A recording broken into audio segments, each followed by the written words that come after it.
वन्दे मातरम् वन्दे मातरम्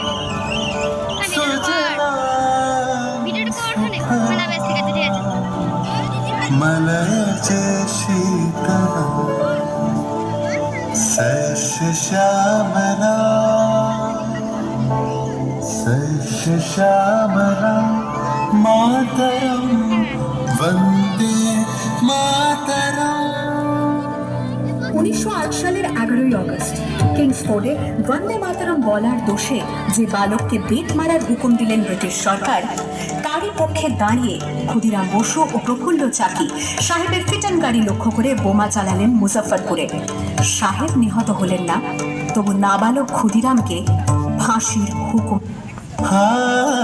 জননী কুলহ তুলে পক্ষে শান্তনু বাস দেহ তুলে চক্ষে কাঁদিছে তব চরণ তলে 63 কোটি নরনারী।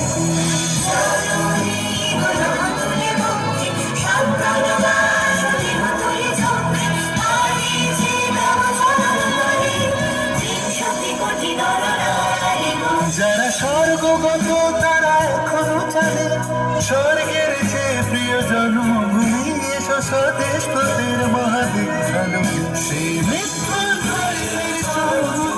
যারা জীর্ণ জাতির বুকে জাগালো আশা মৌন মলিন মুখে জোগালো ভাষা আজি রক্ত কমলে গাথা আজি রক্ত কমলে গাথা মারল খালি বিজয় লক্ষ্মী দেবতাদের কালে মুক্তির মন্দির সকাল কালে কত লেখা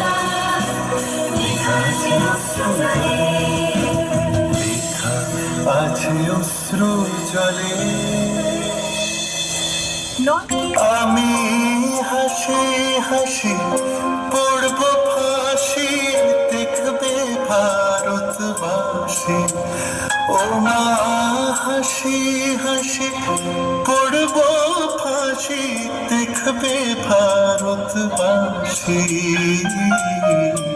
একবার বিদায় দে মা ঘুরে আসি। 18 এপ্রিল 1918 মাস্টারদা সূর্য সেন ও তার 65 জন শিষ্য মিলে পরিকল্পনা করে চট্টগ্রামে ব্রিটিশ পুলিশের অস্ত্রাগার লুট করেন এবং তারপরে লুকিয়ে আশ্রয় নেন জালালাবাদ পাহাড়ে। এর 4 দিন পর ব্রিটিশ বাহিনী খুঁজে বার করে মাস্টারদা ও তার সঙ্গীদের।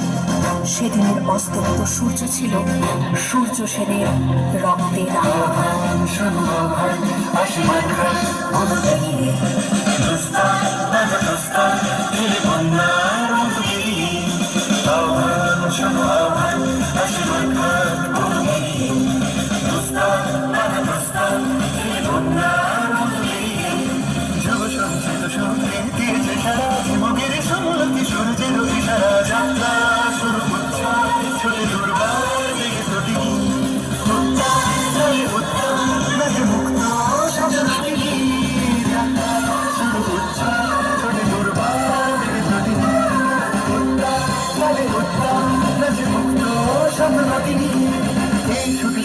যে নবপ্রাণে জেগেছে রণসাজে সেজেছে অধিকার অর্জনে এই শুধু সুপ্ত যে নবপ্রাণে জেগেছে রণসাজে সেজেছে অধিকার।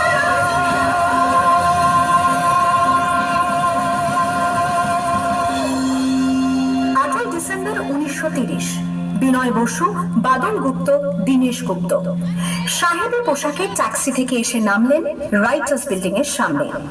সোজা উঠে গেলেন দোতলায়। সামনেই সিমসনের ঘর। দ্বাররক্ষীকে ঠেলে ঢুকে গেলেন ভেতরে। বন্দুকের আওয়াজে গর্জে উঠল রাইটার্স। এরপর রাইটার্স বিল্ডিং এর অলিন্দ বারবার গর্জে উঠল বিপ্লবীদের গুলিতে। তারপর টেগার্ড সাহেব তার বাহিনী নিয়ে ঘিরে ফেললেন বিনয়, বাদল, দীনেশকে।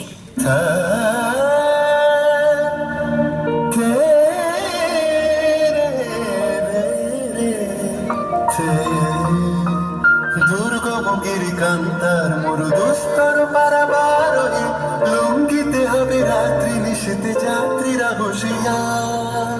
24 সেপ্টেম্বর 1932 মাস্টারদা সূর্য সেনের মন্ত্রে দীক্ষিত প্রীতিলতা ওয়াদেদার ও 15 জন সশস্ত্র বিপ্লবীকে নিয়ে পাহাড়তলি ইউরোপিয়ান ক্লাব আক্রমণ করে আগুন ধরিয়ে দিলেন। ভারতীয় ইতিহাসের স্বাভিমানী মহারানীদের মতো নিজের আত্মমর্যাদা অক্ষুণ্ণ রাখতে সেদিন প্রীতিলতা ওয়াদেদার পটাশিয়াম সায়ানাইড খেয়েছিলেন ব্রিটিশ পুলিশদের সামনে।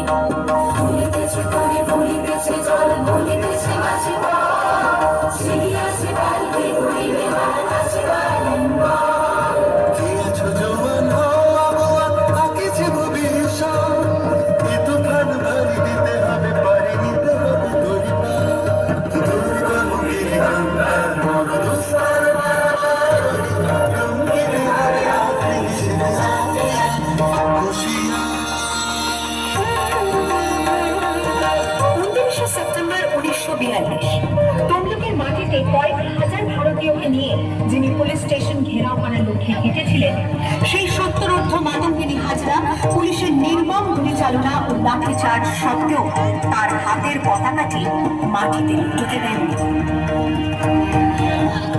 আর ঠিক তার পরের বছর 1943-এর 30শে ডিসেম্বর জাপান সরকারের অধীনে থাকা আন্দামান দ্বীপ সেদিন হস্তান্তর করা হলো ইন্ডিয়ান ন্যাশনাল আর্মিকে। কোচবিহারের মাঠে তিরঙ্গা পতাকা তুললেন সুভাষচন্দ্র। এটাই স্বাধীন ভারতের মাটিতে প্রথম তেরঙ্গা ঝান্ডা। আইএনএর commander in chief Subhash Chandra Bose হলেন ভারত, যাকে স্বীকৃতি দিয়েছিল 18টি দেশ।